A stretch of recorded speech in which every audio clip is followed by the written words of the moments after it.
الذين يصلون ما أمر الله به أن يوصل. സ്വർഗീയസ്ഥരായ ആളുകൾക്ക് അല്ലാഹു പറഞ്ഞ ലക്ഷണങ്ങളിൽ ഒന്നതാണ് ബന്ധം പുലർത്താൻ അല്ലാഹു തആല കൽപ്പിച്ചവരോട് ബന്ധം പുലർത്തി ജീവിക്കുന്നവർ. അത് വളരെ പ്രധാനപ്പെട്ട ഒരു ലക്ഷണമാണ്. നിസ്സാര കാര്യങ്ങളെ കൊണ്ടൊരു പക്ഷേ ബന്ധം പെട്ടെന്ന് തകർന്നു വരും. പക്ഷെ അത് പുതുക്കാനുള്ള കഴിവ്, അതാണ് ഏറ്റവും വലിയ കഴിവ്. ഒരുപക്ഷെ നമുക്ക് അയാൾ ആശ്രയിക്കേണ്ടി വരുമൊന്നുമില്ല. നമ്മുടെ ജീവിതത്തിന്റെ ഭാഗമായിട്ട് അയാളിൽ നിന്ന് ഒരു സഹായവും നമുക്ക് ലഭിക്കേണ്ടതും ഉണ്ടാകൂല. പക്ഷെ നമ്മുടെ ഒരു ബന്ധമാണ്. ആ ബന്ധം തകരുമ്പോൾ നമുക്ക് നഷ്ടമാകുന്നത് രണ്ട് ലോകവുമാണ്. ഇഹലോകത്തെ പുരോഗതിയും നഷ്ടമാകും, പരലോകത്തെ വിജയവും നഷ്ടമാകും. ഈ ബന്ധം തകരുക, മുറിഞ്ഞു പോവുക എന്ന് പറയുന്നത് ഏറ്റവും അധികം ഉണ്ടാകുന്നത് എങ്ങനെയാണ്? വാക്കുകളിലൂടെയാണ് ഏറ്റവും അധികം ബന്ധം മുറിഞ്ഞു പോകുന്നത്. അതുകൊണ്ടാണ് അല്ലാഹു തആല കുടുംബക്കാരോട് പറയുമ്പോഴും കുടുംബക്കാരെ പറ്റി പറയുമ്പോഴും നേര് മാത്രം പറയണമെന്ന് പ്രത്യേകം ഊന്നി പറഞ്ഞത്. വഇദാ ഖുൽതും ഫഅദിലു വലൗ കാന ദാ ഖുർബാ. നിങ്ങൾ എന്ത് പറയുകയാണെങ്കിലും ഫഅദിലു, നേര് പറയണം. വലൗ കാന ദാ ഖുർബാ, രണ്ട് വിവക്ഷകളുണ്ട് അവിടെ. ഒന്ന് കുടുംബക്കാരോടാണെങ്കിലും നുണ പറയരുത്, നേര് പറയണം. സ്വന്തം കുടുംബത്തിൽ ഏറ്റവും പ്രധാനപ്പെട്ട ബന്ധുവാണ് സഹോദരൻ, സഹോദരി. അടുത്ത കുടുംബം എണ്ണുമ്പോൾ ആദ്യം കടന്നു വരുന്നത് അവരാണ്. സഹോദരി സഹോദരന്മാർ എന്തെങ്കിലും ഒരാവശ്യം നിന്നോട് പറയുമ്പോ നീ സത്യം പറയണം, കളവ് പറയരുത്. കാരണം നിന്റെ സഹോദരനാകുമ്പോ പലപ്പോഴും നീ കൊടുക്കുന്നത് തിരിച്ച് തന്നില്ല എന്ന് വരും. പക്ഷേ അതുകൊണ്ട് നീ നുണ പറയരുത്. നിന്നോടൊരു സഹായം ചോദിച്ചു, സാമ്പത്തിക സഹായം ചോദിച്ചത് വലുതാണ്, അത്രയൊക്കെ കൊടുക്കാൻ നിന്റെ പക്കൽ ഉണ്ടാകും എന്ന് കരുതിയിട്ട് തന്നെയാണ് ചോദ്യം. നീ പറയാനുള്ളത് തുറന്നു പറഞ്ഞേക്കണം. എന്നാലും ഇല്ല എന്ന് നീ കളവ് പറയരുത്. നീ ആ പറയുന്നത് നിന്റെ കുടുംബക്കാരൊരാടാണ് എന്ന ഓർമ്മ വേണം. മറ്റുള്ളവരോട് നീ ഇല്ല എന്ന് പറയും പോലെയല്ല കുടുംബക്കാരനോട് പറയുന്നത്, വ്യത്യാസമുണ്ട്. എന്നെന്നും നിനക്ക് വേണ്ട ബന്ധമാണ് കുടുംബ ബന്ധം. അതുകൊണ്ട് വഇദാ ഖുൽതും ഫഅദിലു വലൗ കാന ദാ ഖുർബാ, നീ എന്ത് പറയുമ്പോഴും നേര് പറയണം, കുടുംബക്കാരോടാണെങ്കിലും. മറ്റൊരു ഭാഗം പറയുമ്പോൾ ശരി പറയണം, കുടുംബക്കാരെ പറ്റിയാണെങ്കിലും. നീ പറയുന്നത് കുടുംബക്കാരെ പറ്റിയാണ് മറ്റൊരാളോട് പറയുന്നത്, ശരിയേ പറയാവൂ. കുടുംബക്കാരെ കുറിച്ച് ശരിയല്ലാത്തത് പറയുന്നത് വലിയ പാതകമാണ്, വലിയ അപകടം സൃഷ്ടിക്കും. നീ കാരണം ആ കുടുംബക്കാരന് വരുന്നൊരു നന്മ മുടങ്ങരുത്. നിന്റെ വീട്ടിൽ ഒരു കുട്ടിയുണ്ട്, 16-18 വയസ്സ് പ്രായമെത്തിയൊരു കുട്ടി. അതേപോലെ ഏകദേശം പ്രായത്തോടടുത്തൊരു കുട്ടി നിന്റെ പെങ്ങൾക്കുമുണ്ട്, അല്ലെങ്കിൽ നിന്റെ ജ്യേഷ്ഠനുണ്ട്, അനുജനുണ്ട്, ആർക്കെങ്കിലും കുട്ടിക്കോ. രണ്ടുപേരും ഏകദേശം ഒരു മാസത്തിന്റെ വ്യത്യാസമേ ഉള്ളൂ. നിന്റെ മനസ്സിൽ ഒരു തോന്നൽ, നിന്റെ വീട്ടിലെ കുട്ടി പുതിയ പെണ്ണായി ഇറങ്ങിയ ശേഷമേ അവിടുന്ന് ഇറങ്ങാവൂ. അന്വേഷണം വരുമ്പോ വഴി തിരിച്ചു വിടരുത്, മുടക്കമുള്ള വാക്ക് പറയരുത്. അങ്ങനെ ഉദാഹരണം പറയുമ്പോൾ ആൾക്കാർക്ക് ആയത്തിന്റെ അർത്ഥമേ മനസ്സിലാണ്. വഇദാ ഖുൽതും ഫഅദിലു വലൗ കാന ദാ ഖുർബാ, കുടുംബക്കാരെ പറ്റിയാണ് നിന്നോട് ചോദ്യമെങ്കിലും നേരെ പറയാവൂ, നുണ പറയരുത്. സത്യം മാത്രമേ പറയാവൂ, കള്ളം പറഞ്ഞേക്കരുത്. നിന്റെ സഹോദരന്റെ കുട്ടിക്ക് ഒരു ന്യൂനതയുമില്ല, ഒരു കുറവും ഇല്ല. പക്ഷേ നീ കണ്ടെത്തി എന്തെങ്കിലുമൊക്കെ പറയണ്ടേന്ന് കരുതിയിട്ട് പഠനത്തിൽ വളരെ ബേക്കോട്ടാണ്, പിറകോട്ടാണ്. അതിനേക്കാളും പിറകോട്ടാണ് നിന്റെ മകൾ. പക്ഷേ നീ അത് മൂടി വച്ചു.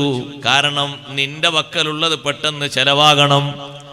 നിന്റെ സഹോദരന്റെ കുട്ടി അതിന് ശേഷം ഇറങ്ങണം. അതെത്ര ആയാലും കുഴപ്പമില്ല. നീ അതിനൊരു ചെറിയ മരുന്ന് അവിടെ ഒഴിച്ചു കൊടുത്തു. പറഞ്ഞത് ശരിയാണ്, പക്ഷേ ഒരു നന്മയാണ് അതുകൊണ്ട് മുടങ്ങുന്നത്. അതുകൊണ്ട് സഹോദരാ, കുടുംബക്കാരെ പറ്റിയാണെങ്കിലും ശരി മാത്രം പറയണം. കളവാകുന്നൊരു വർത്തമാനമോ സംശയിക്കപ്പെടുന്നൊരു വാക്കോ നീ പറയരുത്. നിന്റെ വാക്ക് കാരണം നിന്റെ കുടുംബത്തിന് ലഭിക്കുന്നൊരു നന്മയും മുടങ്ങിപ്പോകരുത്.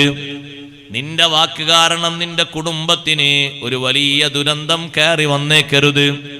ശരിയായത് മാത്രമേ പറയാവൂ, കളവായത് ഒന്നും പറയരുത്.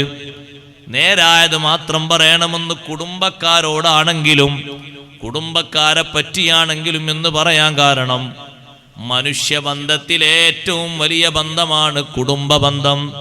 അഷ്റഫുൽ ഖൽഖ് മുഹമ്മദുർ റസൂലുള്ളാഹി സ്വല്ലല്ലാഹു അലൈഹി വസല്ലം തങ്ങൾ 23 വർഷക്കാലം ഈ സമൂഹത്തെ സമുദ്ധരിച്ച് ഭാവിയിൽ വരാനിരിക്കുന്ന മുഴുവൻ സംഗതികളും വളരെ വ്യക്തമായി വിശദീകരിച്ചു തന്നപ്പോൾ ഈ ഉമ്മത്തിനോട് തങ്ങൾ ആവശ്യപ്പെട്ടത്, നമ്മളോടൊക്കെ ആവശ്യപ്പെട്ടത് ഒരാവശ്യമാണ്.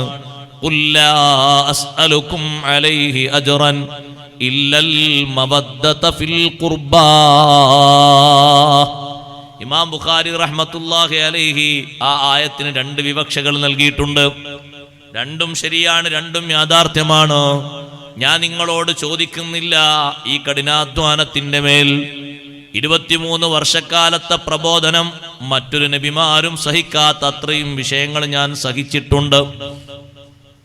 മറ്റൊരു നബിയും ലോകത്ത് തരണം ചെയ്യാത്ത പ്രതിസന്ധികൾ തരണം ചെയ്തിട്ടുണ്ട്. ഇതിന്റെ പേരിൽ നിങ്ങളോട് ഞാൻ ചോദിക്കുന്നില്ല ഇല്ലൽ മവദ്ദത ഫിൽ ഖുർബാ. പ്രത്യുപകാരമായി ചോദിക്കുന്നതൊരു വിഷയമാണ്. കുടുംബത്തിൽ സ്നേഹം പുലർത്തി നിങ്ങൾ ജീവിക്കണം. ഒരു തഫ്സീർ അങ്ങനെയാണ്.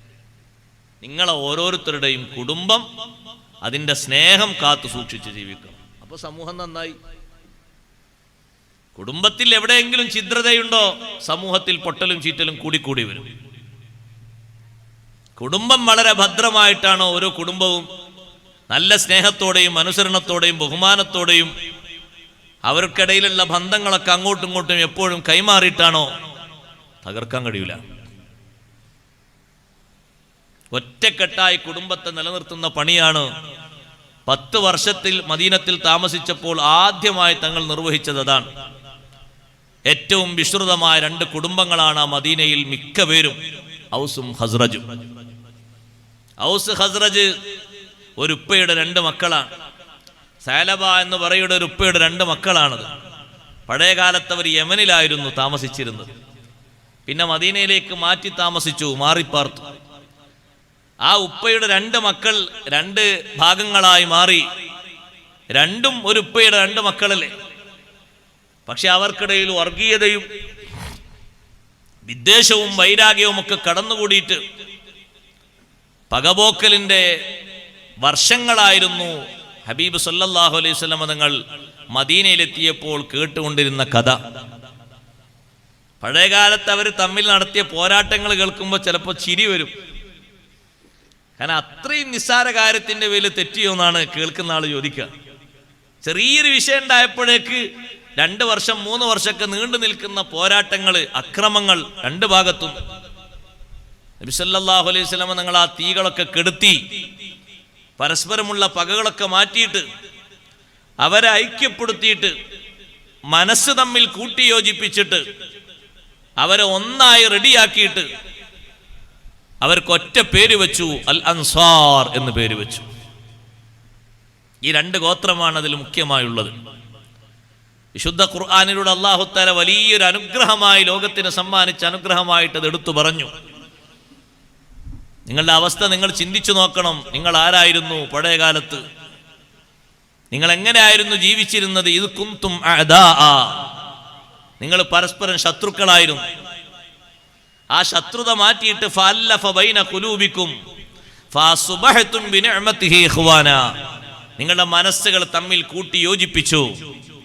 മനസ്സുകൾ തമ്മിൽ ഇണക്കി ചേർത്തിട്ട് നിങ്ങൾ ഏകോദര സഹോദരന്മാരെ പോലെയായി. കഴിഞ്ഞ കാലത്തുണ്ടായിരുന്ന പരിഹാസ്യങ്ങൾക്കും അക്രമങ്ങൾക്കൊക്കെ പലരും മാപ്പ് പറഞ്ഞു. ഇനി മേലാൽ അങ്ങനെ ഉണ്ടാകില്ലെന്ന് തീരുമാനിച്ചു, പൊരുത്തപ്പിടിച്ചു. നന്നായി. ഇടക്കിടക്കൊക്കെ ആ സ്വരങ്ങൾ ഇങ്ങനെ വരുമ്പോൾ നബി സല്ലല്ലാഹു അലൈഹി വസല്ലം തങ്ങളത് തച്ച് കെടുത്തും. ഇനി അത് പൊങ്ങരുത് എന്ന് കരുതിയിട്ട്. പലപ്പോഴും അങ്ങനെ വരും. രണ്ട് ചേരിയിൽ നിന്ന് സംസാരമൊക്കെ വരും. 2-3 തവണ അങ്ങനെ തങ്ങൾക്ക് ശ്രദ്ധയിൽപ്പെട്ടിട്ടുണ്ട്. തങ്ങൾ ഒതുക്കി നിർത്തി റെഡിയാക്കി ഐക്യപ്പെടുത്തിയത് ഇനിയും വിള്ളൽ പൊട്ടിച്ചീറ്റാൻ പാടില്ല. ഇനി ആ ഇണക്കത്തോടെ തന്നെ പോകണം. ഒരാളും അതിൽ ബന്ധം മുറിയുന്ന ഒരാളുണ്ടാകാൻ പാടില്ല.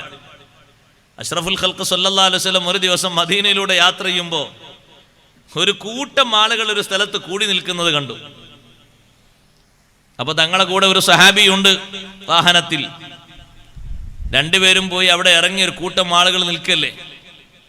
അവ ഉള്ളിലുണ്ട് ഒരാള്. തങ്ങളെപ്പറ്റി വലിയ വിശ്വാസമൊന്നുമില്ല, എന്നാലും ഒരു ഭാഗികമായ വിശ്വാസത്തോടെ അങ്ങനെ നടക്കും. അബ്ദുല്ലാഹിബിൻ ഉബൈ ബിൻ സലൂൽ എന്നാണ് അവന്റെ പേര്. അയാൾ ഖസറജ് ഗോത്രക്കാരനാണ്. നബി സല്ലല്ലാഹു അലൈഹി വസല്ലം തങ്ങൾ ഒരു കൂട്ടം ആളുകൾ നിൽക്കുമ്പോൾ അവർക്ക് എന്തെങ്കിലുമൊക്കെ പറഞ്ഞ് പഠിപ്പിക്കാലോ എന്ന് കരുതിയിട്ട് അങ്ങോട്ട് ചെന്നു. അവർക്ക് എന്തെങ്കിലുമൊക്കെ ഇൽമു പറഞ്ഞ് പഠിപ്പിച്ചു കൊടുക്കാലോ എന്ന് കരുതിയിട്ട്. അപ്പൊ അബ്ദുല്ലാഹിബിൻ ഉബൈ ബിൻ സലൂൽ അയാൾ എതിർത്തു. അയാൾ പറഞ്ഞു, ഈ ക്യാമ്പിലേക്ക് ഒന്നും ഓതിത്തരണ്ട, വീട്ടിലേക്ക് ആരെങ്കിലും വരുമ്പോൾ അവിടെ വെച്ച് വിളമ്പി കൊടുത്താൽ മതിയെന്ന്. എങ്ങനെയുണ്ട് വർത്തമാനം? അപ്പൊ മറ്റേ കൂട്ടരപ്പുറത്തുണ്ട് ഔസ് ഗോത്രക്കാര്. അവർ തിരിച്ചു പറഞ്ഞു, അല്ല നിങ്ങൾ പറഞ്ഞോളൂ, അയാൾ എന്താ ചെയ്യാൻ നമുക്ക് നോക്കാലോ. അതാ രണ്ട് വർത്തമാനം, രണ്ട് ശൈലിയിലൂടെ പോകുന്നത്. നിങ്ങളിവിടെ പറയൂല എന്നൊരു കൂട്ടര് പറയണം. എന്താ പറഞ്ഞു എഴുതിയിട്ട്? തങ്ങളെ അല്ലാഹു തആല ഇൽമു പഠിപ്പിക്കാനല്ലേ തങ്ങളെ അള്ളാഹു നിയോഗിച്ചത്. അതിന് സ്ഥലവും പരിധിയും സമയമൊക്കെ ഉണ്ടോ? തങ്ങൾക്ക് പറയാലോ. രണ്ട് കൂട്ടരും ഇങ്ങനെ വാക്കേറ്റം നടത്തുമ്പോൾ നബി സല്ലല്ലാഹു അലൈഹി വസല്ലം തങ്ങൾ പറഞ്ഞു, ഞാനിപ്പോ ഒന്നും പറയുന്നില്ല, നിങ്ങൾ ഞാൻ കാരണമായിട്ട് തെറ്റരുത്. ഞാനിവിടെ വന്ന് പറഞ്ഞു എന്നുള്ള കാരണം കൊണ്ട് നിങ്ങളൊരു കൂട്ടരെ തെറ്റരുത്. ഒരു കൂട്ടരെ ന്യായീകരിച്ചുകൊണ്ട് വീണ്ടും പ്രശ്നങ്ങൾ ഉണ്ടാകരുത്. ഞാൻ വന്ന വഴിക്ക് പോയിക്കോളാം. ഞാൻ കാരണം നിങ്ങൾ പിണങ്ങരുത്. നിങ്ങൾ നേരത്തെ എന്ത് ചർച്ചയിലാണോ ആ ചർച്ച തുടർന്നോളൂ, ഞാൻ പോകാമെന്നും പറഞ്ഞു തങ്ങൾ വന്നു. എന്താ തങ്ങൾ ഉദ്ദേശിച്ചത്? മസ്ലഹത്താണ് ഉദ്ദേശിച്ചത്, നന്മ. ഞാൻ കാരണം അവരുടെ കുടുംബത്തിന് ഒരു നിലക്കും വിള്ളൽ വരാൻ പാടില്ല. പിന്നെ ശക്തമായ ഭാഷയിൽ ഉണ്ടായി. അഷ്റഫുൽ ഖൽഖ് സല്ലല്ലാഹു അലൈഹി വസല്ലം തങ്ങളുടെ പ്രിയപ്പെട്ട പത്നി സയ്യിദത്തുനാ ബീവി ആയിഷ റളിയല്ലാഹു അൻഹയ്ക്കെതിരെ മുനാഫിഖുകൾ അപവാദ പ്രചരണം തൊടുത്തുവിട്ടു. നബി സല്ലല്ലാഹു അലൈഹി വസല്ലം മദീന പള്ളിയിലേക്ക് സ്വഹാബത്തിനെ മൊത്തം ഒരുമിച്ച് കൂട്ടി എല്ലാവരോടും വരാൻ പറഞ്ഞു. സ്വഹീഹുൽ ബുഖാരിയുടെ ഹദീസാണ്, സുദീർഘമായ ഹദീസാണ്. ഞാൻ വിഷയത്തിന്റെ കാതൽ മാത്രം പറയാം. എല്ലാവരും വന്ന് പള്ളിയിൽ നിറഞ്ഞിരുന്നു. ഔസ് ഗോത്രക്കാരിൽപ്പെട്ട ഒരു നേതാവ് എഴുന്നേറ്റിട്ട് പറഞ്ഞു, നബിയേ, തങ്ങളുടെ പ്രിയപ്പെട്ട പത്നിക്കെതിരെ ആരോപണം ഉന്നയിച്ച ആള് ഞങ്ങളെ കൂട്ടത്തിലാണെങ്കിൽ തങ്ങൾ പറയുന്നത് ഞങ്ങൾ ചെയ്തേക്കും. ഞങ്ങളെ സഹോദരന്മാരായ ഖസ്റജ് ഗോത്രക്കാരെ കൂട്ടത്തിലാണെങ്കിൽ ആളെ കാണിച്ചു തന്നാൽ മതി, ഞങ്ങളവന്റെ കഥ കഴിക്കും. അപ്പൊ ഖസ്റജ് ഗോത്രത്തിൽ നിന്നൊരാൾ എഴുന്നേറ്റിട്ട് പറഞ്ഞു, നിങ്ങളൊന്നും ചെയ്യൂല, ഞങ്ങളെ കൂട്ടത്തിൽപ്പെട്ട ആളാണെങ്കിലും നിങ്ങളൊന്നും ചെയ്യൂല. അവര് കുടുംബം എന്ന നിലക്ക് രണ്ട് ചേരിയായി തിരിഞ്ഞപ്പോ നബി സല്ലല്ലാഹു അലൈഹി വസല്ലം തങ്ങൾ പറഞ്ഞു, ഇങ്ങനെ അഭിപ്രായം പറഞ്ഞ് പരസ്പരം വാഗ്വാദം നടത്താനല്ല നിങ്ങളെ വിളിച്ചു വരുത്തിയത്. ഈ വിഷയത്തെപ്പറ്റി എന്ത് തീരുമാനം ഞാൻ എടുക്കണമെന്നും അറിയാനല്ല വിളിച്ചു വരുത്തിയത്. പക്ഷേ ഈ വിഷയത്തിൽ അള്ളാഹുവിന്റെ തീരുമാനം വരുന്നത് വരെ നിങ്ങൾ ക്ഷമയോടെ വർത്തിക്കണം, സഹനത്തോടെ കാത്തു നിൽക്കണം.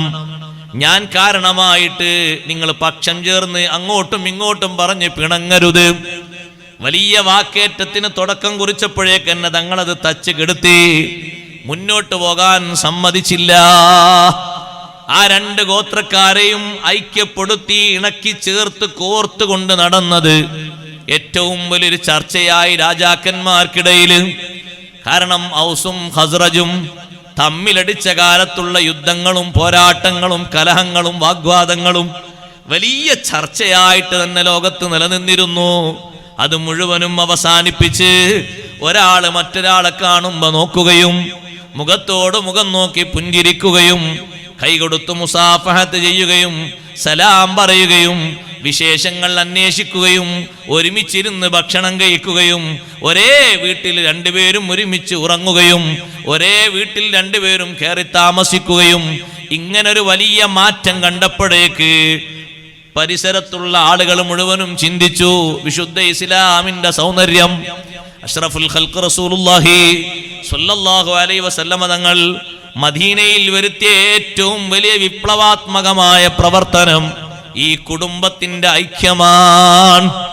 നമ്മളോട് തങ്ങൾ ആവശ്യപ്പെട്ടൊരാവശ്യം അതാണ്. കുടുംബം എന്ന നിലക്കുള്ള സ്നേഹം കാത്തു സൂക്ഷിക്കണം. രണ്ടാമത്തൊരു വിവക്ഷയുള്ളത് എന്റെ കുടുംബക്കാരെ നിങ്ങൾ സ്നേഹിക്കണമെന്നാണ്. അങ്ങനെയും ഒരർത്ഥം ആ ആയത്തിനുണ്ട്. ഇല്ലൽ മവദ്ദത ഫിൽ ഖുർബാ. കുടുംബം നോക്കുമ്പോ ഏറ്റവും പരിശുദ്ധിയുള്ള കുടുംബം നിങ്ങളുടെ കുടുംബമല്ല, എന്റെ കുടുംബമാണ്. അതുകൊണ്ട് എന്റെ കുടുംബത്തെ നന്നായി വേറിട്ട രീതിയിൽ സ്നേഹിക്കുകയും ബഹുമാനിക്കുകയും വേണം. ഇരിക്കട്ടെ, ആദ്യത്തെ തഫ്സീർ അനുസരിച്ച് നമ്മുടെ കുടുംബങ്ങൾക്കിടയിലുള്ള സ്നേഹം നിലനിർത്തണം. ഏറ്റവും അധികം കുടുംബത്തിൽ വിള്ളൽ വരുന്നത് വാക്കുകളെ കൊണ്ടാണ്. വാക്കുകൾ സൂക്ഷിക്കണം, നിയന്ത്രിക്കണം. സൂക്ഷിക്കേണ്ട സ്ഥലങ്ങളിൽ സൂക്ഷിച്ച് സംസാരിക്കണം. നമ്മുടെ വാക്ക് ഒരു കുടുംബം മുറിയാനും തകരാനും കാരണമായേക്കരുത്. നല്ല രൂപത്തിൽ ശ്രദ്ധിക്കണം. കുടുംബക്കാരുമായി സംസാരിക്കുമ്പോ സംബന്ധിക്കുമ്പോ അവർക്കിടയിലുള്ള സ്നേഹം നിലനിർത്തിക്കൊണ്ടാകണം മുന്നോട്ട് കൊണ്ടുപോകേണ്ടത്. സുബ്ഹാനല്ലാഹ്, എന്തെങ്കിലും ചില്ലറ പ്രശ്നങ്ങളുടെ മേൽ പിണക്കമുണ്ടായാൽ, അങ്ങനെ ബന്ധം മുറിഞ്ഞുപോയാൽ ഉണ്ടാകുന്ന നഷ്ടങ്ങളെ സംബന്ധിച്ച് ഖുർആൻ ഓർമ്മപ്പെടുത്തുന്നുണ്ട്. ചെറിയ നഷ്ടമല്ല, ദുനിയാവിൽ അനുഭവിക്കുന്ന ചെറിയ നഷ്ടമല്ല, ആഖിറത്തിൽ അനുഭവിക്കുന്നതും ചെറിയ നഷ്ടമല്ല, വലിയ നഷ്ടമാണ്. സയ്യിദുനാ മുഹമ്മദുർ റസൂലുള്ളാഹി സ്വല്ലല്ലാഹു അലൈഹി വസല്ലമ തങ്ങൾ ഏറ്റവും വലിയ എതിർപ്പ് നേരിട്ടത് കുടുംബത്തിൽ നിന്നാണ്. പക്ഷേ ആ കുടുംബക്കാർക്ക് മുഴുവനും അവിടുന്ന് മാപ്പ് നൽകി. ആയിഷ റളിയല്ലാഹു അൻഹ ചോദിച്ചു ഒരു ദിവസം, ഹൽ അതാ അലൈക യൗമുൻ അശദ്ദ മിൻ ഉഹദ്. ഉഹദിനെക്കാളും പ്രതിസന്ധിയുള്ള വല്ല ദിനവും തങ്ങളുടെ ജീവിതത്തിൽ വന്നിട്ടുണ്ടോ നബിയേ? ഉഹദ് ഏറ്റവും പ്രതിസന്ധി പൂർണമായ ദിവസമാണ്. അവിടുത്തെ നെറ്റിയിൽ നിന്ന് രക്തം ഉറ്റി വീണ് സ്വഹാബത്ത് പലരും തുടച്ചു നീക്കിയിട്ടും രക്തം നിലക്കാതെയായപ്പോ ഫാത്തിമത്തു സഹ്റ റളിയല്ലാഹു അൻഹാ വീട്ടിലേക്ക് ഓടിച്ചെന്ന് ഈത്തപ്പനയുടെ ഒരു പായയുടെ കഷ്ണം എടുത്തിട്ട് അത് കരിച്ച് അതിന്റെ ചാരം കൊണ്ടുവന്ന് നെറ്റിയിൽ പതിച്ചപ്പോഴാണ് രക്തം നിലച്ചുപോയത്. ആ മണ്ണിൽ മുത്തുനബി സല്ലല്ലാഹു അലൈഹി വസല്ലമ തങ്ങളുടെ രക്തം മിറ്റിയിട്ടുണ്ട്. നബി സല്ലല്ലാഹു അലൈഹി വസല്ലമ തങ്ങളുടെ മുൻപല്ല് പൊട്ടിയത് ഉഹദിലാണ്. അവിടുത്തെ കൈവിരലിൽ നിന്ന് രക്തം മിറ്റി വീണത് ഉഹദിലാണ്. ഹൽ അന്തി ഇല്ലാ ഇസ്ബഇൻ ദമീതി വഫീ സബീലില്ലാഹി മാലഖീതി. അല്ലാഹുവിന്റെ മാർഗത്തിലല്ലേ ഈ വിരൽ തുമ്പിൽ നിന്ന് രക്തം പൊടിഞ്ഞത്. വിഷയമാക്കേണ്ടതില്ലല്ലോ, പ്രശ്നമാക്കേണ്ടതില്ലല്ലോ. സ്വന്തം വിരലിങ്ങനെ ഉയർത്തിപ്പിടിച്ചിട്ട് അവിടുന്ന് പറഞ്ഞല്ലോ, ഹൽ അന്തി ഇല്ലാ ഇസ്ബഉൻ ദമീതി വഫീ സബീലില്ലാഹി മാലഖീതി. സ്വന്തം ആവശ്യത്തിന് വേണ്ടി രക്തം പൊടിഞ്ഞതല്ലല്ലോ, അള്ളാഹുവിന്റെ മാർഗത്തിൽ തൃപ്തിയിലായിട്ടല്ലേ രക്തം പൊടിഞ്ഞത്. വിഷയമാക്കേണ്ടതില്ല. സ്വന്തം ശരീരത്തെ തങ്ങൾ ആശ്വസിപ്പിച്ചു. നബി സല്ലല്ലാഹു അലൈഹി വസല്ലമ തങ്ങൾ അതേ മുശ്രിക്കുകളുടെ ഭാഗത്ത് നിന്ന് തങ്ങൾ വധിക്കപ്പെട്ടു എന്ന കിംവദന്തി പരന്നൊരു സമയം കൂടിയാണ് ഉഹദ്. അഷ്റഫുൽ ഖൽഖ് സല്ലല്ലാഹു അലൈഹി വസല്ലം തങ്ങളുടെ ഏറ്റവും വലിയ സഹായിയായിരുന്ന ഹംസത്തുൽ കറാർ റളിയല്ലാഹു അൻഹു ഷഹീദായത് ഉഹദിന്റെ രണഭൂമിയിലാണ്. ഒരുപാട് നഷ്ടങ്ങൾ തങ്ങളെ സംബന്ധിച്ചിടത്തോളം അവിടെ നടന്നിട്ടുണ്ട്. അതുകൊണ്ടാണ് ബീവി ആയിഷ റളിയല്ലാഹു അൻഹയുടെ ചോദ്യം, ഉഹദിനെക്കാളും പ്രതിസന്ധിയുള്ള വല്ല ദിനവും വന്നിട്ടുണ്ടോ നബിയേ?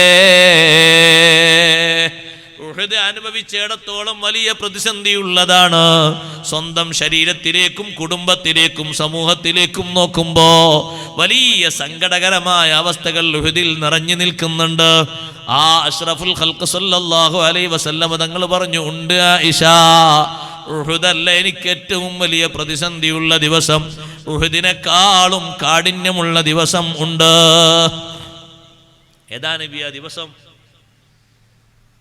എനിക്കേറ്റവും താങ്ങും തണലുമായിരുന്ന, എന്നെ എല്ലാ അർത്ഥത്തിലും സംരക്ഷിച്ചിരുന്ന എൻ്റെ മൂത്താപ്പ അബൂ ത്വാലിബും 3 ദിവസത്തിൻ്റെ വ്യത്യാസത്തിൽ എൻ്റെ പ്രാണപ്രേയസിയായിരുന്ന സയ്യിദത്തുനാ ബീവി ഖദീജ റളിയല്ലാഹു തആല അൻഹയും 3 ദിവസത്തിൻ്റെ വ്യത്യാസത്തിലാണ് രണ്ടുപേരും വിടവാങ്ങിയത്.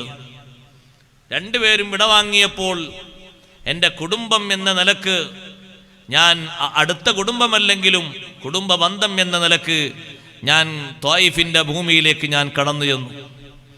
അവിടെയുണ്ട് റബീഅത്തിന്റെ 2 മക്കളും അവരുടെ കുടുംബാംഗങ്ങളും ഒക്കെയുണ്ട്. അവരെൻ്റെ ബന്ധുക്കളാണ്. ഒരു സഹായവും ഒത്താശയും പ്രതീക്ഷിച്ചാണ് ഞാൻ അങ്ങോട്ട് ചെന്നത്.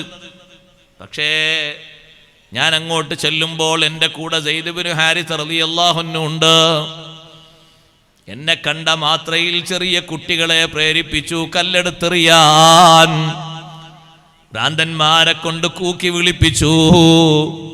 സുഖമില്ലാത്ത 2 ആളുകളാണ്, മക്കയിൽ നിന്നിങ്ങോട്ട് വന്നവരാണ്. എന്നെ കൂക്കി വിളിപ്പിച്ചു, എന്നെ ആട്ടി ഓടിക്കുന്ന ശൈലിയുണ്ടാക്കി. എൻ്റെ ശരീരത്തിൽ കല്ലുകളെ കൊണ്ട് ഏറുകിട്ടി. എൻ്റെ പാദങ്ങളിൽ നിന്ന് രക്തം ഉറ്റി വീഴാൻ തുടങ്ങി. എൻ്റെ കൂടെയുള്ള സെയ്ദ് ഇബ്നു ഹാരിസയുടെ തലക്ക് ഏറ് വന്നു. തല പൊട്ടിയപ്പോൾ സെയ്ദിനോട് ഞാൻ പറഞ്ഞു, സെയ്ദേ, എന്നെ കാത്തു നിൽക്കാതെ നിങ്ങൾ മക്കയിലേക്ക് പോകണം. ഞാൻ വരുന്നത് നിങ്ങൾ കാത്തു നിൽക്കരുത്. നിങ്ങൾ മക്കയിലേക്ക് ജനങ്ങൾ കാണാത്ത വഴിയിലൂടെ മക്കയിലെത്തണം. അവിടെ എത്തിയിട്ട് നിങ്ങൾ വീട്ടിൽ പോകണം. അവിടെ മക്കളുണ്ടല്ലോ, സൈനബ് ബീവി റളിയല്ലാഹു അൻഹയും മറ്റുമൊക്കെയുണ്ടല്ലോ. അവരിൽ നിന്ന് നിങ്ങൾ പണം വാങ്ങിയിട്ട് നിങ്ങളെ തലക്ക് നിങ്ങൾ ചികിത്സിക്കണം. വലിയ മുറിവല്ലേ തലക്ക് പറ്റിയത്. ഞാൻ മക്കയിലേക്ക് വന്നുകൊള്ളും, നിങ്ങൾ എന്നെ കാത്തിരിക്കരുത്. എൻ്റെ കുടുംബം എന്നെ ആ രൂപത്തിൽ ആട്ടി ഓടിക്കുന്ന ആ ഒരു ദിവസം എനിക്ക് ഏറ്റവും സങ്കടം നിറഞ്ഞ ദിവസമാണ്. സ്വന്തക്കാരല്ലേ കുട്ടികളെ വിളിച്ചിട്ട് കല്ലെറിയിപ്പിക്കുന്നത്. ഞാൻ എങ്ങനെ പതുക്കെ ഒന്ന് ക്ഷീണം മാറ്റാൻ വേണ്ടി കുടുംബക്കാരുടെ തന്നെ തോട്ടത്തിലേക്ക് കയറിയിരുന്നു. അവിടുത്തെ വൃക്ഷത്തിന്റെ ചുവട്ടിൽ ഞാൻ ഇരുന്നപ്പോ എൻ്റെ ഇരുത്തം കണ്ടിട്ട് അവർക്ക് സഹതാപം തോന്നിയിട്ടാണ് റബീഅത്തിന്റെ 2 മക്കൾ അവരുടെ ഭൃത്യൻ അദ്ദാസിന്റെ കയ്യിൽ ഒരു പാത്രത്തിൽ അല്പം മുന്തിരി കൊടുത്തു വിട്ടത്. അവരെന്നെ ആട്ടിയോടിച്ചതും കൂക്കി വിളിച്ചതും എനിക്ക് ഏറ്റവും വലിയ സങ്കടമായി പോയി. എൻ്റെ ഉപ്പയുടെ സ്ഥാനത്ത് നിന്ന്, എൻ്റെ മൂത്താപ്പയുടെ സ്ഥാനത്ത് നിന്ന് എനിക്ക് ഒത്താശ ചെയ്യേണ്ട എൻ്റെ കുടുംബം, എനിക്ക് കാവൽ നിൽക്കേണ്ടവർ, എനിക്ക് വേണ്ട സഹായങ്ങളൊക്കെ ചെയ്യേണ്ടവർ എന്നെ സ്വീകരിക്കുന്നതിന് പകരം കല്ലെടുത്ത് എന്നെ എറിഞ്ഞ രൂപത്തിൽ എൻ്റെ കാലിലേക്ക് തുരുതുരായി എറിഞ്ഞ് ഞാൻ തിരിച്ചു പോകാനുള്ള പണിയാണ് അവരെടുത്തത്. എൻ്റെ ജീവിതത്തിലെ ഏറ്റവും വലിയ പ്രതിസന്ധി വന്നത് ആ ദിവസമാണ്. ആയിഷ അഷ്റഫുൽ ഖൽഖ് റസൂലുള്ളാഹി. ഇത് ഞാൻ പറയുമ്പോൾ നിങ്ങളൊക്കെ ചിത്രങ്ങൾ വരക്കണം. നിങ്ങളെ കുടുംബങ്ങളിൽ നിന്ന് നിങ്ങൾക്ക് പോറലേറ്റിട്ടുണ്ടാകും. വാക്കുകളിലൂടെ, പ്രവർത്തനങ്ങളിലൂടെ ബുദ്ധിമുട്ടുണ്ടായിട്ടുണ്ടാകും.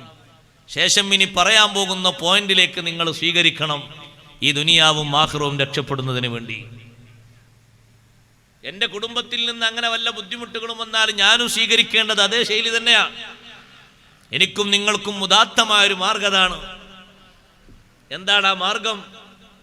അഷ്റഫുൽ ഖൽഖ് സല്ലല്ലാഹു അലൈഹി വസല്ലം തങ്ങൾ അവിടെ പോയി ഇരിക്കുമ്പോൾ അദ്ദാസ് വരുന്നതിൻ്റെ മുമ്പ്, പാത്രവുമായിട്ട് മുന്തിരിക്കൊലയുമായിട്ട് അദ്ദാസ് വരുന്നതിൻ്റെ മുമ്പ് ഇറങ്ങി വന്നു ബഹുമാനപ്പെട്ട ജിബ്രീൽ അലൈഹിസ്സലാം. വന്നിട്ട് ചോദിച്ചു, മുത്തുനബിയെ, ഇന്നല്ലാഹ ബഅസനി ഇലൈക, അല്ലാഹു തആല തങ്ങളിലേക്ക് എന്നെ അയച്ചത് ബിമലക്കിൽ ജിബാൽ. അതാ അപ്പുറത്തും ഇപ്പുറത്തും 2 വിശാലമായ 2 പർവ്വതങ്ങൾ, അതിൻ്റെ ആധിപത്യമുള്ള അധികാരമുള്ള മലക്കുമായിട്ടാണ് ഞാൻ വന്നിരിക്കുന്നത്. തങ്ങളൊറ്റ സമ്മതം മതി, ഒരു വാക്ക്, നഅം എന്നൊരു വാക്ക്, ഒരു 3 അക്ഷരം മതി. ആ 2 പർവ്വതങ്ങളും ഒന്ന് കൂട്ടിവെച്ചാൽ പിന്നെ ത്വായിഫ് എന്ന് പറയുന്ന നഗരമില്ല. ത്വായിഫ് എന്ന് പറയുന്ന നാട് പിന്നെ കാണാനുണ്ടാകൂല. ഒന്ന് പൊക്കിയെടുത്തിട്ടൊന്നിങ്ങനെ പതുക്കെ ഒന്ന് തള്ളിയിട്ടാൽ മതി. അതിനാ ഒരു മലക്ക് മതി, കൂടുതൽ ആളുകളൊന്നും വേണ്ട. തങ്ങളുടെ സമ്മതം ഉണ്ടെങ്കിൽ അത് ചെയ്യാൻ അള്ളാഹുവിന്റെ ഓർഡർ ഉണ്ട്. നമ്മളൊന്ന് ആലോചിച്ചു നോക്കൂ. നബി സല്ലല്ലാഹു അലൈഹി വസല്ലം നിങ്ങൾ ക്ഷീണിച്ചിരിക്കാൻ, ആ സുന്ദരമായ പാദത്തിൽ നിന്ന് രക്തം പൊടിഞ്ഞു എന്ന് പറഞ്ഞാൽ എത്ര വലിയ സങ്കടമാ സഹോദരങ്ങളെ, എത്ര വലിയ സങ്കടമാണ്. സഹിക്കാൻ പറ്റുമോ അത്? കാലിൻ്റെ തള്ളവരല്, ഹിജ്റ പോകുന്ന സമയത്ത് തള്ളവരലിൻ്റെ ഒരു ഭാഗത്തിങ്ങനെ വരുതിയിട്ട് ഒരു ചെറിയ പരിക്കൊരു മുറിവേറ്റപ്പോഴാണ് ബഹുമാനപ്പെട്ട സയ്യിദുനാ അബൂബക്കർ സിദ്ദീഖ് റളിയല്ലാഹു അൻഹു, തങ്ങളെക്കാളും 2 വയസ്സ് കുറവാണ് സിദ്ദീഖ് തങ്ങൾക്ക്, മുത്തുനബി സല്ലല്ലാഹു അലൈഹി വസല്ലം തങ്ങൾ എടുത്ത് തോളിലേക്ക് വെച്ചു. ഒരു കുഞ്ഞിനെ വെക്കും പോലെ സ്നേഹത്തോടെ തോളിലേക്ക് വെച്ചു. അല്പം ഒന്ന് നബിയെ നമുക്ക് വിശ്രമിച്ചിട്ട് പോകാം. നല്ല ഒരു പാറയുടെ ചുവട്ടിൽ മുണ്ട് വിരിച്ച് വിരിപ്പ് വിരിച്ച് ഒരു കുട്ടിയെ ഉമ്മ കടത്തും പോലെ, ഉപ്പ കൊണ്ടുപോയി ആശ്വാസത്തോടെ കടത്തും പോലെ മുത്തുനബി സല്ലല്ലാഹു അലൈഹി വസല്ലം തങ്ങളെ താങ്ങിക്കിടത്തി ഒരു പാറയുടെ ചുവട്ടിൽ ഒന്ന് വിശ്രമിച്ചിട്ട് യാത്രയാകാം നബിയെ. സിദ്ദീഖ് റളിയല്ലാഹു അൻഹുവിനെ സഹിച്ചില്ല, ചിന്തിക്കാൻ പോലും സങ്കല്പിക്കാൻ പോലും കഴിഞ്ഞില്ല. മുത്തുനബി സല്ലല്ലാഹു അലൈഹി വസല്ലം തങ്ങളെ തള്ളവിരൽ രക്തത്തിന്റെ ഒരു പാട് കണ്ടപ്പോഴേക്ക് സിദ്ദീഖ് റളിയല്ലാഹു അൻഹു തങ്ങളെ താങ്ങിയെടുത്തു. സഹിക്കാൻ പറ്റുമോ അവിടുത്തെ പാദത്തിൽ നിന്ന് രക്തമുറ്റിയത്? സഹിക്കാൻ പറ്റുമോ സഹോദരങ്ങളെ? സമൂഹത്തിന് സഹിക്കാൻ പറ്റുമോ? ആരാണ് മുത്തുനബി സല്ലല്ലാഹു അലൈഹി വസല്ലം? അള്ളാഹുവിന്റെ വലിയ കാവലുണ്ടായിട്ടല്ലേ അല്ലാഹു തആല സ്നേഹത്തോടെ മലക്കിനെ പറഞ്ഞയച്ചത്. ഒന്നവിടുന്ന് സമ്മതിക്കുകയാണെങ്കിൽ തരിപ്പണമാക്കി കളയാം. പക്ഷേ അവിടുത്തെ സ്നേഹ സമീപനമാണ് നമ്മൾ പഠിക്കേണ്ടത്. എൻ്റെ കുടുംബമാണല്ലോ, വേണ്ട ജിബ്രീൽ വേണ്ട. അവരെന്നെ ആട്ടിയോടിച്ചതും കൂക്കി വിളിപ്പിച്ചതും സ്വന്തം ചെയ്യാൻ അവർ മടിച്ചിട്ട് മറ്റുള്ളവരെ ഏൽപ്പിച്ചതും അവരെൻ്റെ കുടുംബക്കാരായത് കൊണ്ട് തന്നെയാണ്. അവർക്കറിവില്ലല്ലോ, ഞാൻ അവർക്ക് മാപ്പ് കൊടുക്കുന്നു. അള്ളാഹുവിനോട് ദുആ ചെയ്തു, അല്ലാഹുമ്മ ഗ്ഫിർ ലിഖൗമി ഫഇന്നഹും ലാ യഅലമൂൻ. അവരറിവില്ലാത്തവരല്ലേ, പുറത്തു കൊടുക്കണം അല്ലാഹ്. ജിബ്രീൽ അലൈഹിസ്സലാമിനോട് പറഞ്ഞു, നിങ്ങൾക്ക് പോകാം. അർജു അൻ യഖ്റുജ മിൻ അസ്ലാബിഹിം മൻ യഅബ്ദുല്ലാഹ വഹ്ദഹു. തലമുറകൾ എത്രയോ കഴിയുമ്പോ ഇവരുടെ പിന്മുറക്കാരിൽ നിന്ന് ഏതെങ്കിലും ഒരാള്, അള്ളാഹുവിൽ വിശ്വസിക്കുന്ന ഒരാൾ വരുന്നത് ഞാൻ പ്രതീക്ഷിക്കുന്നു, ആഗ്രഹിക്കുന്നു, താല്പര്യപ്പെടുന്നു. എനിക്കതാണ് വേണ്ടത്. പകപോക്കുന്ന സ്വഭാവം എനിക്കില്ല, പകരത്തിന് പകരം കൊടുക്കുന്ന സ്വഭാവം എനിക്കില്ല. വിട്ടുവീഴ്ചയാ തങ്ങൾ കാണിച്ചത്, വിട്ടുവീഴ്ച മനോഭാവമാ തങ്ങൾ കാണിച്ചത്. പകരം വീട്ടാൻ ഒരു 3 അക്ഷരം മതി സഹോദരങ്ങളെ. ഒരു 3 അക്ഷരം, നഅം എന്നൊരു 3 വാക്ക്, 3 അക്ഷരം ഒരുമിച്ചുകൂടി ഒരു വാക്ക് മതി. പെട്ടെന്ന് തന്നെ കാര്യങ്ങൾ നടക്കും. മുത്തുനബി സല്ലല്ലാഹു അലൈഹി വസല്ലം തങ്ങൾ വേദനിക്കുന്നത് അല്ലാഹു തആല ഇഷ്ടപ്പെടുമോ? നബി സല്ലല്ലാഹു അലൈഹി വസല്ലം തങ്ങൾക്ക് മാനസികമായി വരുന്നൊരു പ്രയാസം, ആ പ്രയാസം നികത്തുന്നതിന് സൃഷ്ടികളെക്കാൾ കൂടുതൽ പെട്ടെന്നതിന് പരിപാടി, അതിൻ്റെ വേണ്ട കാര്യങ്ങൾ ഒരുക്കി തരുന്നവനാണ് മുത്തുനബി സല്ലല്ലാഹു അലൈഹി വസല്ലം തങ്ങളെ അങ്ങേ നിലക്ക് ഏറ്റവും അധികം മഹബ്ബത്ത് കൊടുത്ത് തൃപ്തിപ്പെടുന്ന യജമാനനായ റബ്ബ് സുബ്ഹാനഹു വ തആല. ഒരു വാക്ക് തങ്ങളെപ്പറ്റി പറയുമ്പോഴേക്ക് മറുപടി പറയുന്ന അല്ലാഹു തആലാന്റെ ശൈലിയല്ലേ, പതിവല്ലേ? സമൂഹത്തിൽ ആരെങ്കിലും ഒന്ന് നബി സല്ലല്ലാഹു അലൈഹി വസല്ലം തങ്ങൾക്കെതിരെ ഒരു വാക്ക് പറയുമ്പോൾ അല്ലാഹു തആല മറുപടി പറയാതിരുന്നിട്ടുണ്ടോ? ഏതെങ്കിലും ഒന്ന് നോക്ക് നിങ്ങൾ, ഒന്ന്, ഏതെങ്കിലും ഒന്ന്. ഒരു കൂട്ടം ആളുകൾ പറഞ്ഞു, മക്കയിലുള്ള ആളുകൾ തങ്ങളോട് ലസ്ത മുർസലൻ, തങ്ങൾ മുർസലൊന്നല്ല എന്ന് പറഞ്ഞു. അല്ലാഹു തആല എങ്ങനെ പ്രതികരിച്ചത്? ബാക്കിയുള്ള അമ്പിയാക്കളോടൊക്കെ മുർസലല്ല എന്ന് പറയുമ്പോൾ ഞാൻ മുർസലാണ് എന്ന് അവരങ്ങ് പറയല. ഞാൻ മുർസലാണ്, അല്ലാഹ് എന്നെ അയച്ചിട്ട് നിങ്ങൾ വിശ്വസിക്കണം. ഇത് അല്ലാഹു തആല സാക്ഷ്യപ്പെടുത്തുകയാണ്. ബിസ്മില്ലാഹിർ റഹ്മാനിർ റഹീം. യാസീൻ വൽ ഖുർആനിൽ ഹകീം ഇന്നക ലമിനൽ മുർസലീൻ. വൽ ഖുർആനിൽ ഹകീം, തിരുത്തപ്പെടാതെ എന്നും അതിന്റെ ഭദ്രതയിൽ നിലനിൽക്കുന്ന ഖുർആനില്ലേ, ആ ഖുർആന് തന്നെയാണ് സാക്ഷ്യം. ഇന്നക ലമിനൽ മുർസലീൻ, അവിടുന്ന് മുർസലീങ്ങളിൽപ്പെട്ട ആള് തന്നെയാണ്. ആരും അതിൽ സംശയിക്കരുത്, ആരും അത് നിഷേധിക്കരുത്. എത്ര ആണയിട്ട് എത്ര താക്കീതോടെയാണ് അല്ലാഹു തആല പറഞ്ഞത്. അതൊക്കെ എന്തോ ബുദ്ധിക്ക് കുറവുണ്ട് ഞങ്ങൾ മനസ്സിലാക്കുന്നു. ഒന്ന് ആലോചിച്ച് നോക്കി നിങ്ങൾ. സമൂഹം പറഞ്ഞ പറച്ചില് ദൃഷ്ടാന്തങ്ങളുമായി അള്ളാഹുവിന്റെ മാർഗത്തിലേക്ക് ക്ഷണിക്കുമ്പോ സമൂഹം പറഞ്ഞതിന് മറുപടിയാ ഇന്നാല നറാക ഫീ സഫാഹ വ ഇന്നാല നളുന്നക മിനൽ കാദിബീൻ റബ്ബിൽ ആലമീൻ. എനിക്കൊരു ബുദ്ധിക്കുറവുമില്ല, ഞാനൊരു പോയത്തക്കാരനുമല്ല, ഞാനൊരു പൊട്ടനുമല്ല. വലാകിന്നി റസൂലും മിർ റബ്ബിൽ ആലമീൻ, ലോകരക്ഷിതാവിൽ നിന്നുള്ള ദൂതനാണ്, റസൂലാണ് ഞാൻ. മുത്തുനബി സല്ലല്ലാഹു അലൈഹി വസല്ലം തങ്ങൾ ആരെങ്കിലും ഒന്ന് എതിർത്താൽ ഉടനെ അള്ളാഹുവിന്റെ ഭാഗത്തു നിന്ന് മറുപടി വന്നു. സ്വകാര്യമായിട്ട് മരിച്ചുപോയ പരമ്പരയൊന്നുമില്ല, മക്കളൊന്നുമില്ലല്ലോ, ആൺകുട്ടികളൊക്കെ നേരത്തെ മരിച്ചുപോയില്ലേ, ആ അബുത്തറിനോടാണ് ഞാൻ സംസാരിച്ചത്. കാതോരം പറഞ്ഞ സ്വകാര്യമാണ്. അള്ളാഹു എങ്ങനെ മറുപടി പറഞ്ഞ? ചെറിയ മറുപടിയാണോ? ഇന്നാ അഅ്തൈനാകൽ കൗസർ ഫസ്വല്ലി ലിറബ്ബിക വൻഹർ ഇന്ന ശാനിഅക ഹുവൽ അബ്തർ. ഓ നബിയേ, തങ്ങൾക്ക് നാം ധാരാളം സന്താനങ്ങളെ തന്നിരിക്കുന്നു. തങ്ങൾക്ക് തന്ന സന്താന പരമ്പര പോലെ ലോകത്തൊരാൾക്കും സന്താന പരമ്പര നാം നൽകിയിട്ടില്ല. ഇന്നാ അഅ്തൈനാകൽ കൗസർ, ഏറ്റവും അധികം സന്താന പരമ്പരകൾ വ്യത്യസ്ത ഉപ്പമാരിലൂടെ പിതാക്കളിലൂടെ അറിയപ്പെടുന്ന സയ്യിദന്മാർ ലോകത്തിന്റെ വിവിധ ഭാഗങ്ങളിലെ അവിടുത്തെ മസ്ജിദുൽ അഖ്സയിലെ ഇമാം, ജനങ്ങൾ വിളിക്കുന്ന പേരാ ഇമാം മഹ്ദി. ഒറിജിനൽ പേര് മുഹമ്മദ് ബിൻ അബ്ദില്ലാഹ് റളിയല്ലാഹു അൻഹു. തങ്ങൾ പറഞ്ഞു ഇസ്മുഹു, എൻ്റെ പേര് തന്നെയാണ് അവരുടെ പേര്, എൻ്റെ ഉപ്പാന്റെ പേരാണ് അവരുടെ ഉപ്പാന്റെ പേര്, അതാണ് പേര്. മറ്റേത് ആളുകൾ വിളിക്കുന്ന പേരാണ് ഇമാം മഹ്ദി എന്ന്. ആ വലിയ ഇമാം, എത്രയാണ് ആ ഇമാമിന്റെ അംഗീകാരം നോക്ക് നിങ്ങൾ. മസീഹി ഈസാ അലൈഹിസ്സലാത്തു വസ്സലാം സുബഹിക്ക് ഭൂമിയിൽ വന്നിറങ്ങുമ്പോൾ മസ്ജിദുൽ അഖ്സയിൽ വാങ്ക് കൊടുത്ത് തീരുന്ന നേരത്ത് ജനങ്ങൾ വന്നിട്ട് മഹ്ദി ഇമാമിനോടും അവിടെയുള്ള ആളുകളോടും പറയും ഈസാ നബി അലൈഹി സ്വലാം എത്തിയിട്ടുണ്ട്, ദാ ഡമസ്കസിലെ വെള്ള വിനാരത്തിലൂടെ താഴോട്ട് വന്നിട്ടുണ്ട്, മലക്കുകളുടെ സംരക്ഷണത്തിലായി ഭൂമിയിലെത്തിയിട്ടുണ്ട്. മഹ്ദി ഇമാമിന്റെ നേതൃത്വത്തിൽ സ്വീകരിക്കാൻ പോകും. സ്വീകരിച്ച ആദ്യമായി ഈസാ നബി അലൈഹി സ്വലാമിന്റെ മസ്ജിദുൽ അഖ്സയിലേക്കാണ് സുബഹി നിസ്കാരത്തിൽ. ഇഖാമത്ത് കൊടുക്കും. ഈസാ നബി അലൈഹി സ്വലാം പറയും ഒന്ന് ഇമാമായി നിന്നാൽ, നിങ്ങളൊന്ന് ഇമാമായി നിൽക്കണം എന്ന് പറയുമ്പോൾ ഇമാം മഹ്ദിയെയാണ് ഈസാ നബി അലൈഹി സ്വലാം മുന്തിക്കുന്നത്, നിങ്ങൾ തന്നെ ഇമാമായി നിൽക്കുക. ഇമാം മഹ്ദി റളിയല്ലാഹുവിന്റെ കീഴിൽ നിന്നിട്ടാണ് സുബഹി നിസ്കാരം ആദ്യമായി നിർവഹിക്കുന്നത്. ചെറിയ ബഹുമതിയാണോ സഹോദരങ്ങളെ അത്? അവരെ കാണാനൊക്കെ നമ്മളുണ്ടാകുമെന്ന് അറിയില്ല. നേരത്തെ ഉസ്താദ് പറഞ്ഞ പോലെ അത്ര ദീർഘായുസ്സൊന്നും നമുക്ക് ഉണ്ടാകുമെന്നറിയില്ല. ഏതായാലും വല്ലാത്തൊരു അനുഭവമായിരിക്കും അന്ന് ഭൂമിയിൽ. ഏറ്റവും നല്ല ഹൈറുള്ള കാലമെന്ന് സയ്യിദുനാ റസൂലുള്ളാഹി സ്വല്ലല്ലാഹു അലൈഹി വസല്ലം തങ്ങൾ വിശേഷിപ്പിച്ചിട്ടുണ്ട്.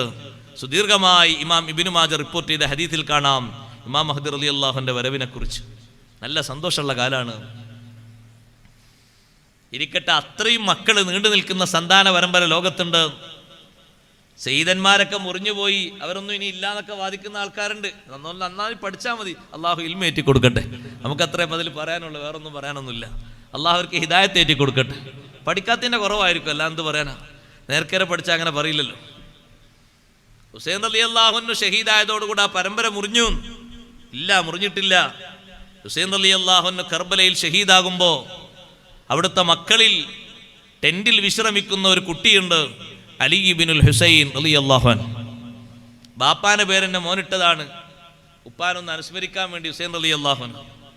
അലി ഇബ്നുൽ ഹുസൈൻ റളിയല്ലാഹു അൻഹു പിൽക്കാലത്ത് അലി സൈനുൽ ആബിദീൻ റളിയല്ലാഹു അൻഹു എന്ന പേരിൽ വിശുദ്ധനായ മഹാൻ. സന്താന പരമ്പരകളിലൂടെ വന്നിട്ടുണ്ട്, അത് നിലച്ചിട്ടില്ല. ശരിയായ നിലക്ക് ചരിത്രം പഠിച്ചാൽ മനസ്സിലാകും. മുത്തുനബി സല്ലല്ലാഹു അലൈഹി വസല്ലം ഞങ്ങളെ കാതോരം വിമർശിച്ചിട്ട് പോലും അള്ളാഹു വിട്ടിട്ടില്ല, വിടുകയില്ല. അള്ളാഹുവിന്റെ മഹബത്ത് അങ്ങനെയാണ്.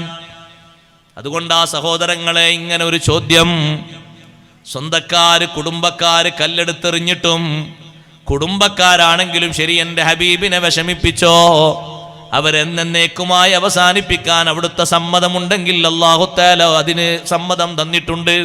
നബി സല്ലല്ലാഹു അലൈഹി വസല്ലം വേണ്ടാന്നല്ലേ പറഞ്ഞത്? വിട്ടുവീഴ്ചയാണ് തങ്ങൾ ചെയ്തത്. കുടുംബത്തിൽ നിന്ന് വരുന്ന കാര്യങ്ങൾ തങ്ങൾ അവധാനതയോടെ സഹനത്തോടെ തങ്ങൾ നേരിട്ടു, ക്ഷമാപൂർവം നേരിട്ടു. വിട്ടുവീഴ്ചയാണ് തങ്ങൾ അവർക്ക് നൽകിയത്. ലോകം എന്നും പഠിക്കുന്ന ചരിത്രത്തിൽ ഇപ്പോഴും അത് വലിയ മാതൃകയാണ്. കുടുംബക്കാരെ ഭാഗത്തു നിന്നുണ്ടാകുന്ന അക്രമം ചെറിയ അക്രമമല്ലല്ലോ, സഹിക്കാവുന്നതിലും അപ്പുറമാണ്. പക്ഷേ തങ്ങൾ അവിടെ വിട്ടുവീഴ്ചയുടെ മനോഭാവമാണ് സ്വീകരിച്ചത്. നമുക്കും ലോകത്ത് പഠിക്കാനുള്ളതും ചെയ്യാനുള്ളതും അതാണ്. കുടുംബക്കാരിൽ നിന്ന് എപ്പോഴെങ്കിലും ഏതെങ്കിലും രൂപത്തിൽ എതിർപ്പ് വരുമ്പോ അത് ആളിക്കത്തിച്ച് മുന്നോട്ട് കൊണ്ടുപോകരുത്. വിട്ടുവീഴ്ച ചെയ്തിട്ട് മാപ്പ് കൊടുത്തിട്ട് മസ്ലഹത്തിന് വേണ്ടി നന്നാകാനുള്ള ശ്രമം വേണം. അതിനത്രയും കട്ടിയാർന്ന ഈമാന് വേണം. കണ്ടില്ലേ നിങ്ങൾ ബഹുമാനപ്പെട്ട സയ്യിദുനാ അബൂബക്കർ സിദ്ദീഖ് റളിയല്ലാഹു അൻഹു. ഞാനിത് പറയുമ്പോൾ നമ്മൾ മനസ്സിലാക്കണം, അവർക്കൊക്കെ അനുഭവിച്ച വിഷമങ്ങൾ അത്രയും വലുതായിട്ടും മാപ്പ് കൊടുത്തെങ്കിൽ നമുക്കുള്ളത് എത്രയോ ചെറുതാണ്, നിസ്സാരമാണ്. പക്ഷേ നമ്മളത് പർവ്വതീകരിക്കുകയാണ്. ചെറിയൊരു കാര്യം അത് വികസിപ്പിച്ച് വികസിപ്പിച്ച് വികസിപ്പിച്ച് പടലപ്പിണക്കങ്ങളാണ്. പിന്നെ അന്യോന്യം സഹകരണമല്ല, ഒന്നുമില്ല, ബന്ധമില്ല. മരിച്ചാൽ പോലും ചില ആളുകൾ വരൂല. അള്ളാഹു കാത്തു രക്ഷിക്കട്ടെ. അത്രയും കടികട്ടിയുള്ള കുടില മനസ്സ്, വല്ലാത്ത മനസ്സാണത്. കുടുംബബന്ധം ശരിയായ നിലക്ക് കാത്തു സൂക്ഷിച്ചാലേ വല്ലാത്ത സുഖം അതുകൊണ്ട് കിട്ടും. നബി സല്ലല്ലാഹു അലൈഹി വസല്ലം നിങ്ങൾ പറഞ്ഞില്ലേ, ദീർഘായുസ് വേണ്ട ആൾക്കാർ ചെയ്യേണ്ട ഒരു കാര്യമാണ്.